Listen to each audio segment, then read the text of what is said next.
it's Valerie of Valeries and welcome to another video. Today I'm doing the Netflix book tag, which was originally created by A Darker Shade of Whitney, and I was tagged by the lovely Sabrina over at Unmanaged Mischief. And of course I will link both of their channels down below. So let's get into the question. Question number one is recently watched the last book you finished reading, and that for me was Tess of the D'Urbervilles by Thomas Hardy, but I'm also nearly done Foxglove by Eleanor Vosseberg. Question number two is top picks, a book that has been recommended to you based on books that you have previously read. And that for me is Picnic at Hanging Rock by Joan Lindsay. What really sold me on this book was that it was compared to The Virgin Suicide by Jeffrey Eugenides, Rebecca by Daphne du Maurier, as well as We Have Always Lived in the Castle by Shirley Jackson. And those three are in like my top 5 favorite books. So of course I had to pick this up based on those comparisons. Question number three is recently added, the last book you bought, and for me that would be The Picture of Dorian Gray by Oscar Wilde.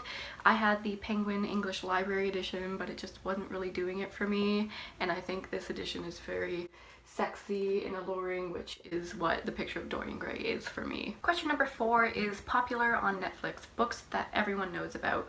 2 that you've read, 2 that you have no interest in. So for the books that I have read, I looked on Goodreads to see which books I've read that had the most ratings, and those were To Kill a Mockingbird by Harper Lee, as well as The Great Gatsby by F. Scott Fitzgerald. Twilight by Stephenie Meyer was at the very top, but I don't have a copy of that anymore. But since we're on BookTube, I wanted to give a shout out to some books that were really popular last year that I bought into the hype of, and those are The Vegetarian by Han Kang, as well as The Girls by Emma Cline, and I really enjoyed both of these. As for popular books that I have no interest in reading, that's really difficult. I mean, I'm so open-minded and loving and caring. I want to read everything. I'll have to skip that part of the question. Question number 5, comedies, a funny book. I chose A Confederacy of Dunces by John Kennedy Toole. I don't think I've talked about this too much on my channel, but this book is hilarious. I love the dialogue, I love the characters. I feel like this book is sort of the Big Lebowski of novels. Question number 6 is dramas, a character who is a drama queen or king.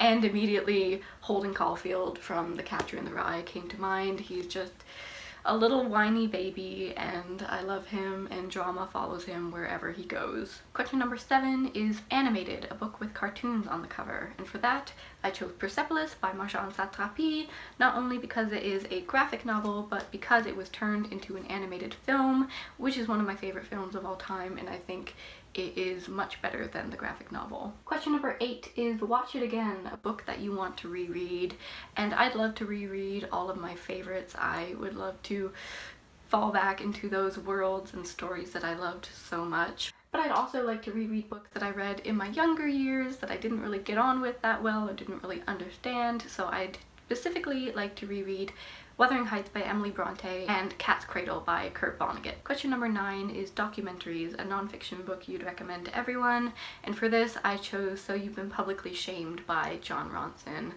I think this book is super important in this day and age where everyone is online, on Twitter, on Facebook, on Tumblr.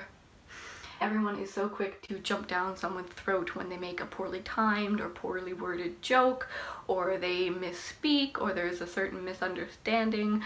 We need to be a lot more compassionate to people who have different worldviews and who may be a little bit ignorant or have different opinions. It just kills me to see well-meaning people get shunned or lashed out against. It happened to Chimamanda Ngozi Adichie a few weeks ago, and I just think we need to be a little more calm, a little more reserved, and just be a bit kinder. Maybe don't fly off the handle so quickly, because public shaming is just awful and it makes my head hurt and I don't even want to think about it anymore. Question 10 is action and adventure, an action-packed book, and I chose Cloud Atlas by David Mitchell.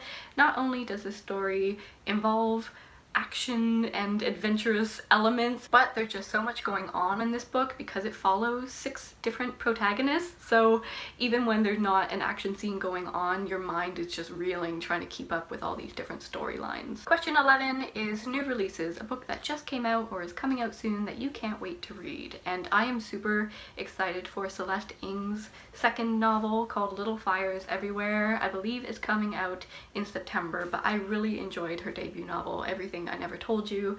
So if her sophomore release is anything like this, it's going to be amazing. And of course, I can't talk about highly anticipated new releases without mentioning Boundless by Gillian Tamaki. This comes out at the end of May. I was lucky enough to get an early copy from Drawn and Quarterly, who it's published by, and it's really, really good. So Gillian Tamaki fans, look out for this one at the end of next month. And question 12 is tag some people. So of course I will tag my lovely friend Erin over at The Bibliotherapist, and I will also tag a fellow Canadian gal, Alex from Big Al Books.